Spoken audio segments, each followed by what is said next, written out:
Good evening to all the friends of Chabad at Rutgers, and congratulations on your 37th annual gala dinner.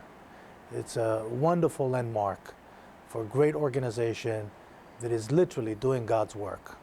These are fateful days for our people. These are fateful days for our nations.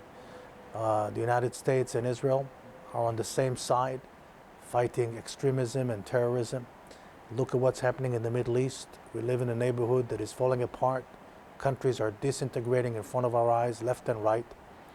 Here in America, you hear more and more voices that are critical of Israel, on campus, off campus.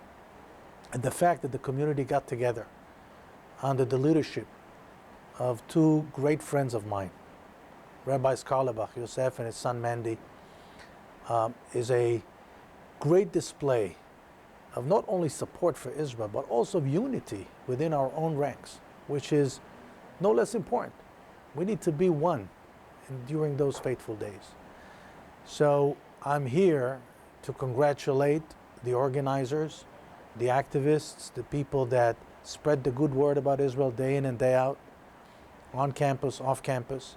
And of course, your honoree tonight, Mike Chevelle. I hear great things about his involvement in the community. Thank you so much, Mr. Chevelle, for your involvement, for your contribution, for your support. And I wish you many, many more years of support and love of Israel.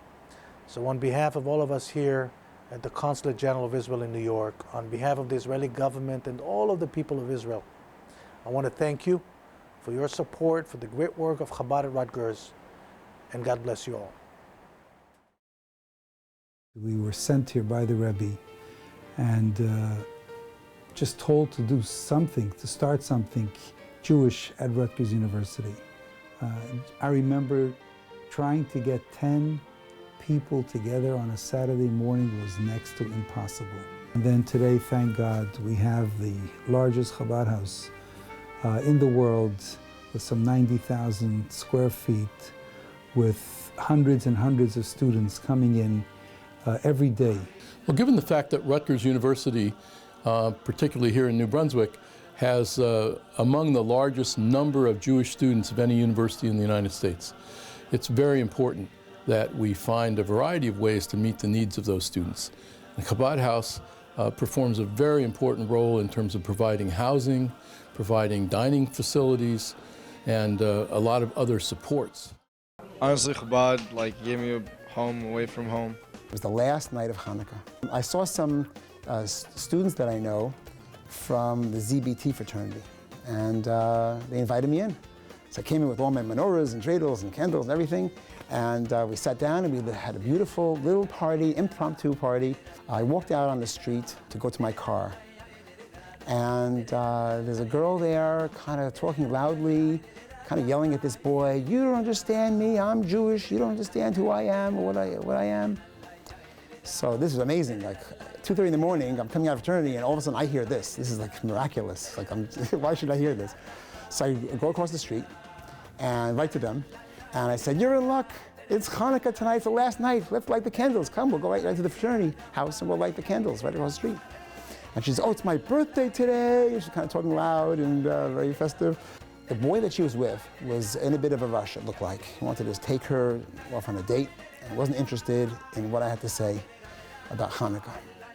So I had to lighten it up a little bit. So I took from my pockets, I had some dreidels and I gave it to them and he goes, "What's this?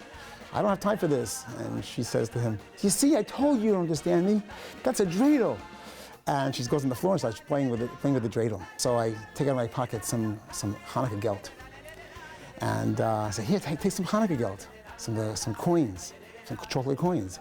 He goes, "Are you trying to buy me off?" I said, "No, I can't buy you off with chocolate coins." Seriously. So she says, "You don't understand me. My rabbi wants to give me coins and a dreidel, so you don't understand the holiday." So I heard what she said, my rabbi. I never met her before, but she said, "My rabbi." And I saw that this was not a safe situation, I felt. I turned to the young lady and I said to her, "Would you like me to take you home now?" She says, "Yes, I'd like that." So I turned to the young man, I said, "I'm going to take her home now." And he says, "You're coming with me." And he pulls her. I said, excuse me, I'm the rabbi on campus. This lady said she wants to go home, and I'm going to take her home. I dropped her off in front of her dorm. Before I let her off, though, I asked her for her telephone number so I can call her to find out that she actually got into her room safely. And when I got home, I called, and a woman answers the phone and says, hello, can I help you? I said, yeah, is this Sarah Beth? And she says, who is this? I said, it's Rabbi Goodman. Remember I just saw you, I just dropped you off. She says, that's my daughter. Where was my daughter? What were you doing with my daughter? I said, well, actually, I was just at a Hanukkah party in the ZBT fraternity house. And I was taking her home, and the woman said, oh, that's so nice that my daughter was there. She was at a Hanukkah party tonight. I'm so proud. And who is this? Rabbi Goodman. Thank you so much for taking my daughter home. I get the funniest voicemail from her in the morning. Oh, Sarah Beth, I heard from the nicest rabbi last night. You must have gone out to this dreidel party, because my birthday was also Hanukkah that year.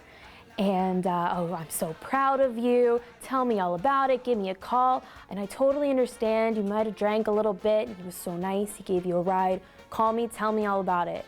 And I called her in the morning. I'm like, that is not at all what happened. But Rabbi definitely got me more involved in the Jewish community. I started coming back a lot to Chabad, specifically Passover and more. And then once I graduated, him and Rabbi Goodman and his wife, Sarah, invited me to their house a lot, and I went there for Shabbat. And I've been involved, and even after graduation, I've been coming back.